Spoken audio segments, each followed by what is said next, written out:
the thing that he said that always affected me the most when I heard it when I was much younger was that being Dali was his greatest creation. And I think that's always worked for me because I don't have to limit my expression to music now when I found that I could paint. And I never painted for other people. I would paint maybe to speak to people. A lot of my paintings are portraits of people that I meet. But it's a great freedom to be able to have more than one to say. Yeah, that's great because I don't know if you like Czech Polanic, but anyway, and he would say that the only thing an artist can do is actually describe his own face. He's saying that everything you do is sort of self-portrait. Would you agree? Well, a lot of people have assumed that paintings of mine are self-portraits when they're not. And I guess that's something that you can't break yourself of, that you're always going to do by accident. But do you take your art serious? Yeah, I don't take myself too seriously, but I take art seriously. I mean, it's the most important thing to me there is. There is no concrete preference between music and painting. They both have a different place in my life. Music is something that interacts with people on a direct level when I perform, and painting is something I do by myself and in silence, and I paint on the floor on my knees, and it's just there's two different places, and it's good. I don't ever want them to cross together. I like the fact that they're separate. Do you imagine yourself saying in some, I don't know, 15 or 20 years? I imagine myself what? In 15 or 20 years. Still singing. If I'm still inspired to, I will. You know, I think it's all about if it's honest, if it's something that I want to do. I'm not going to do something because I have to. There's nothing to make me do something. Is suffering keeps inspiration?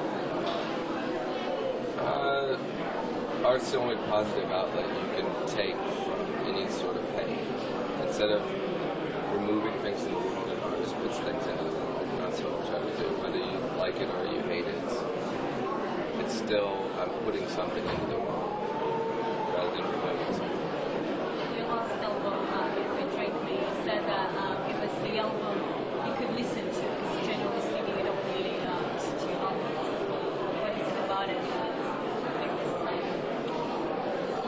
Well, it's where I was at when I was making it, and I learned from painting and making this record because most of my paintings are portraits of people that I met or people that have been some sort of mystery to me. I never have, before this record, I've never written songs that were communicating that way. And I wrote songs to talk to the people that were closest to me because I didn't know any other way to do it. So this record is like listening to a diary.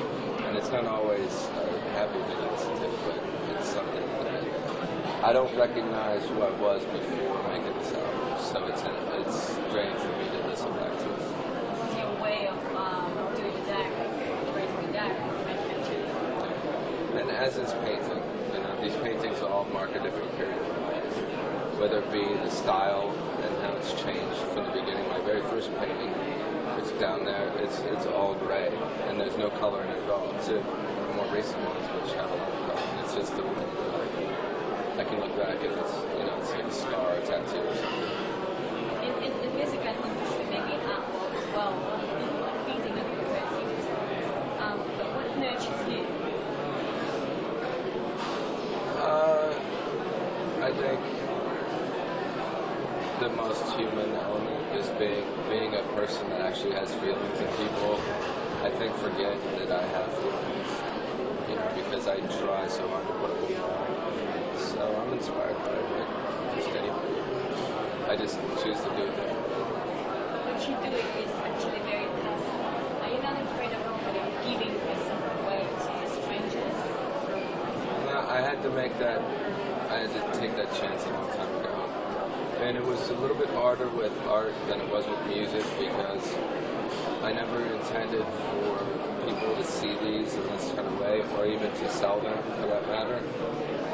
And once I had my first show, I had to accept that fact, and now I'm obligated to paint more paintings. So it really matters to you who your audience is? It doesn't matter who they are, but it just matters how I get to them. You know, because I think at the end of the day, the end of becoming an audience is an idea, a group of people. It could be anybody, and I'm happy that anybody's listening or watching. So that's what kind of motivates you? Well, I'm not motivated by supply and demand. You know, that's the difference between like a chef and a waiter.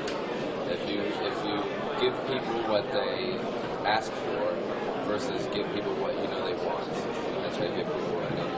Would you say that the album It Dream Me is kind of the most romantic? Yeah, it's definitely the most romantic.